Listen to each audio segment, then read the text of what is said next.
Assalamualaikum warahmatullahi wabarakatuh. Bismillahirrahmanirrahim. Alhamdulillahi rabbil alamin. Wassalatu wassalamu ala sayyidil mursalin wa ala alihi wa sahbihi ajma'in. Amma ba'du. Saudara-saudaraku sekalian yang dirahmati oleh Allah Subhanahu wa taala, marilah kita mulai kajian kitab Wasiyatul Mustafa pada kali ini dengan bacaan Ummul Quran, Ummud Du'a, Suratul Fatihah.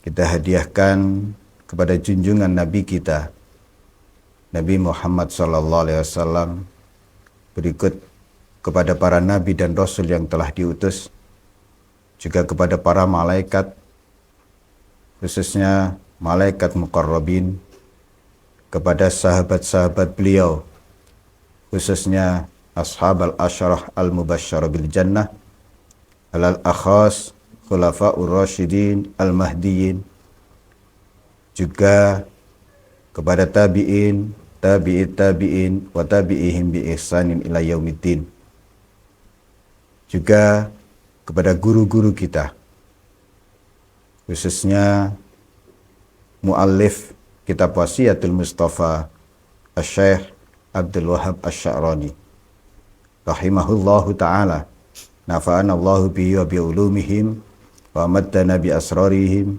wa a'ada alaina min barakatihim wa afada alaina min nafahatihim fid dharaini amin. Ala hadhihi niyyah wa ala kulli niyyatin salihah.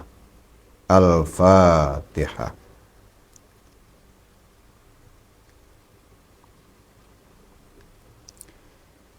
Bismillahirrahmanirrahim. Qala Rasulullah sallallahu alaihi wasallam, ya Ali, man akalal halal safa dinuhu wa raqqa qalbuhu wa lam yakun li da'watihi hijab.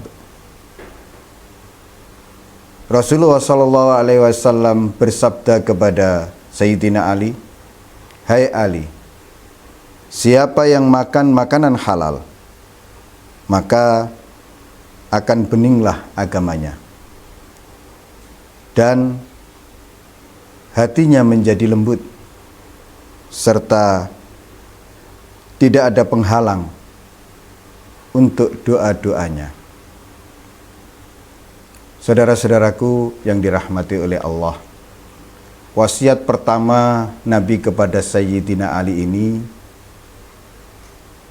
wasiat yang berkaitan dengan rizki halal. Sebegitu pentingnya rizki halal, makanan halal ini, sehingga beliau menempatkan wasiat ini di wasiat yang pertama. Rizki halal atau makanan halal ini sangat menentukan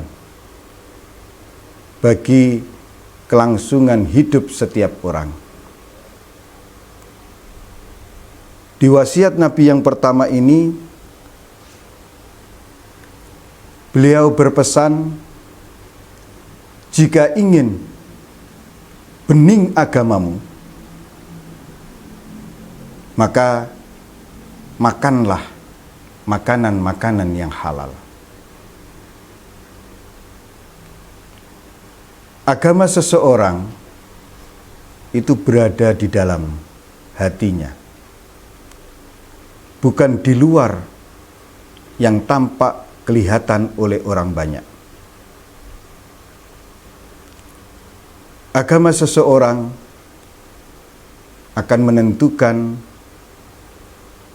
perilaku keseharian mereka.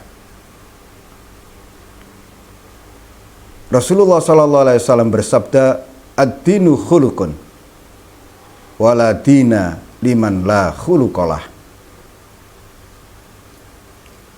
Agama itu perilaku mulia.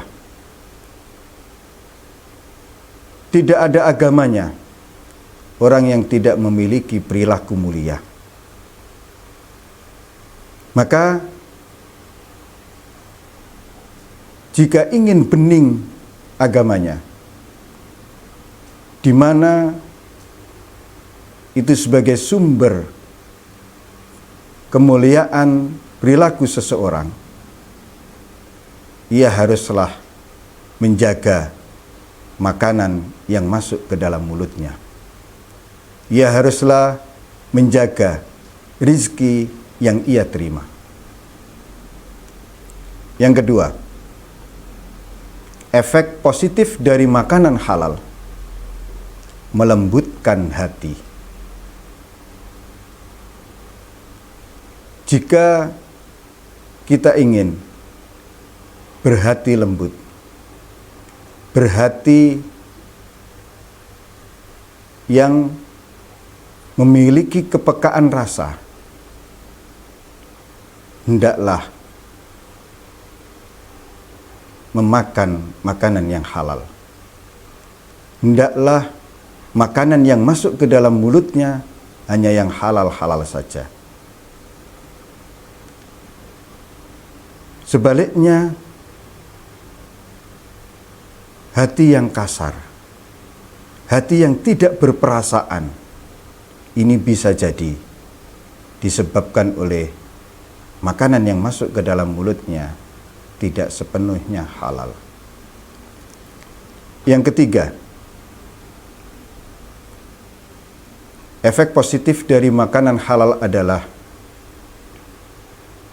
sebagai tanda diterimanya doa seorang hamba.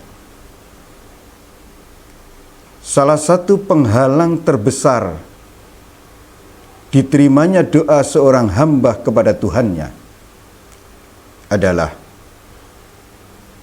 makanan yang masuk ke dalam perutnya.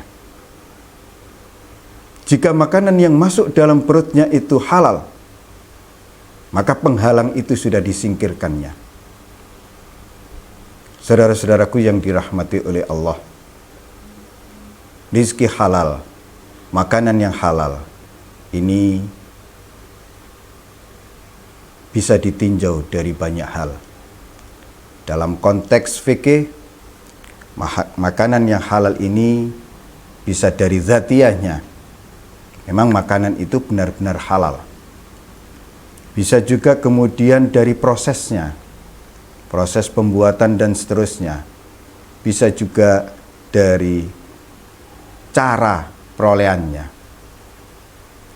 Yang jelas, kita semua harus berhati-hati menyangkut rizki yang kita peroleh. Sebagai contoh, betapa banyak kisah para wali, para sufi terkait dengan rizki halal ini. Dikisahkan pada suatu hari Syekh Abu Yazid Al-Bustami, seorang sufi yang terkenal, alim, zahid, dan seterusnya. Pada suatu hari ia merasa berat dirinya diajak untuk beribadah. Kemudian ia evaluasi diri. Ia mengkoreksi dirinya, kenapa ia berat untuk diajak beribadah. Setelah dia tidak menemukan penyebabnya, datanglah ia ke ibunya. Ibu, dengan permisi, dengan penuh sopan santun, Syekh Abu Yazid Al-Bustami bertanya kepada ibunya, adakah kiranya ibu tahu kenapa saya berat di dalam melakukan ibadah? Dan saya menduga faktor yang menyebabkan beratnya saya melakukan ibadah adalah karena makanan yang masuk ke dalam perutku tidak sepenuhnya halal. Barangkali ibu tahu, di saat ibu mengandungku, apakah ibu pernah kemasukan makanan yang tidak halal. Lantas ibunya teringat di saat ia hamil yang kemudian lahir Syekh Abu Yazid Al-Bustami itu,